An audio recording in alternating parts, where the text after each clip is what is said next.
Di ba?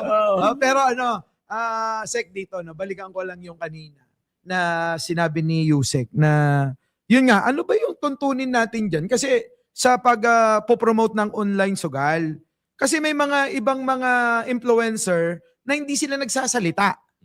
Pero, nilalagay nila sa comment section yung link.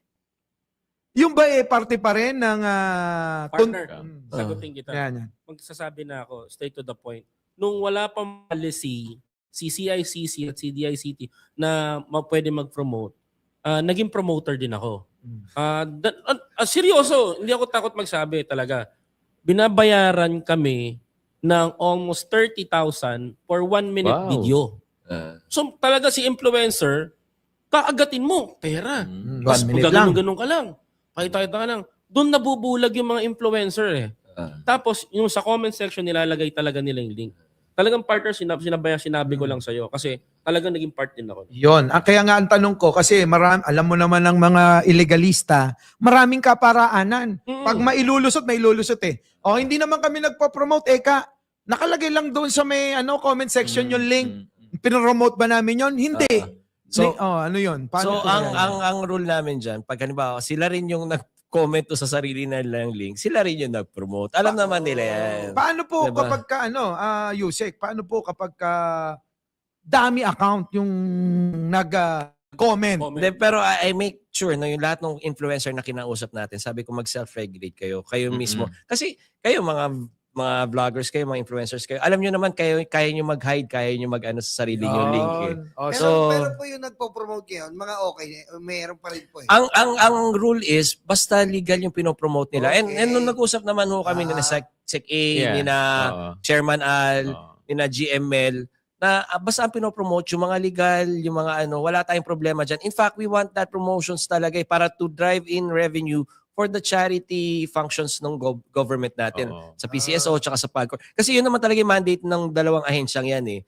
Mag-generate ng revenue para doon sa business natin. Pero tsaka pwede ko idagdag, nung nag-usap kami nila Chair Al at tsaka ni GM Mel, in-explain nila yung proseso. Ako kasi wala rin akong understanding dyan eh. So, one, nakakolekta ka ng buwis. Okay. Pero second, may mga protection eh. Hindi ka pwedeng mag-over bet. Tapos meron yung mga bata. mababantayan yung mga bata. Tsaka may client suitability. Diba? So sa akin, pagka may guardrails ka na ganyan, tapos nakakatulong, yun, okay yun, regulated kasi. Yung illegal, yun, ma-addict ka eh. Malululong ka eh. Wala siyang mga guardrails, walang mga guidance eh. Yun ang problema. Tapos target mga bata. Kaya yun yung mga tinatanggal namin.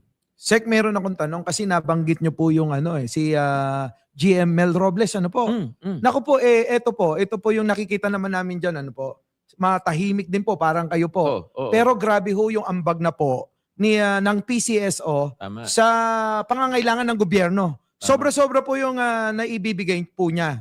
Ngayon po, ang tanong ko, kayo po na nanungkulan po ng ilang buwan sa city, ano naman po yung maipapagyabang natin sa taong bayan na mga naiambag nyo na po? Okay. Bukod po sa mga natalakay natin, baka kasi may mga nakakalimutan pa tayong talakayin. Well, ang isang malaking bagay dyan, yung napabagsak namin yung presyo ng monthly cost of free wifi.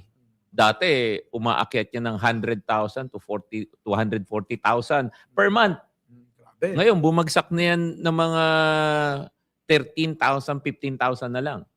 Tapos, nabanggit ko nga kanina, yung affordability ng internet service, bumagsak siya by 17%. Yung connectivity, yung mga telco ngayon naarangkada na. Yung mga nagawa na. Yung next year ang mas ma-excite kayo. Yung next year kasi, alam nyo ba, sa Pilipinas, 30,000 lang ang cell sites. 30,000. Tayo ay pinakakonte. Dapat nasa 90,000 tayo. Si Vietnam, nasa 90 to 100,000. Malaysia, 70,000. Mas maliit si Malaysia pero mas maraming cell site. Yung 30,000 na yan, magiging 90,000 yan sa dulo ng termino ng Pangulo. Di ba may problema tayo ngayon sa, yun nangyari doon sa flood control. Yun. May mga contractor na either nag-layoff o magle-layoff. Yung mga yan, magkakaroon ng mga trabaho papunta doon sa ICT sector. Kasi yung build doon sa mga infra, lilipat na ngayon sa build doon sa mga digital infra.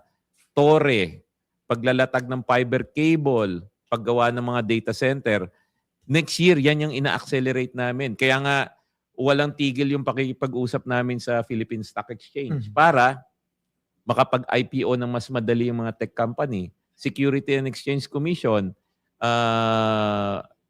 DTI, para mga gusto mag-invest papasok dito, makapag-invest. May target po na binigay sa akin si ES Ralph. Sabi niya, gusto niya dapat yung mga telco mag-invest, pinakamalaking investment na gagawin nila for the past 5 years next year sa telecoms area. Pag nagbagsak po ng investment yan, nako, yung trabaho na dati ginagawa doon sa mga hard infra, lilipat sa digital infra. Yun, nagaling. Ano? Excited din ako sa sinabi ni Secretary Aguda. Kasi yung 90,000? 90,000 cell sites, dapat tayo. Cell site. Oo. Magiging kasing lupit na tayo ng Oo.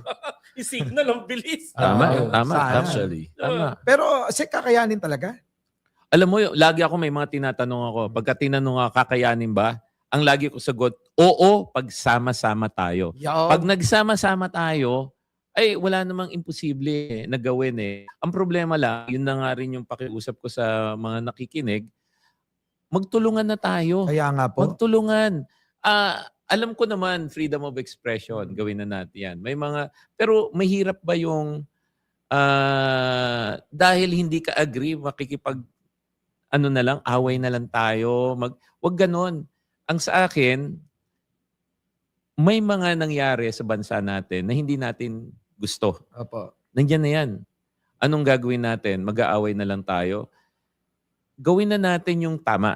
Ano ba yung tama? Magtulungan tayo para yung mawawalan ng trabaho, magkaroon ng trabaho sa digital sector. Wala kang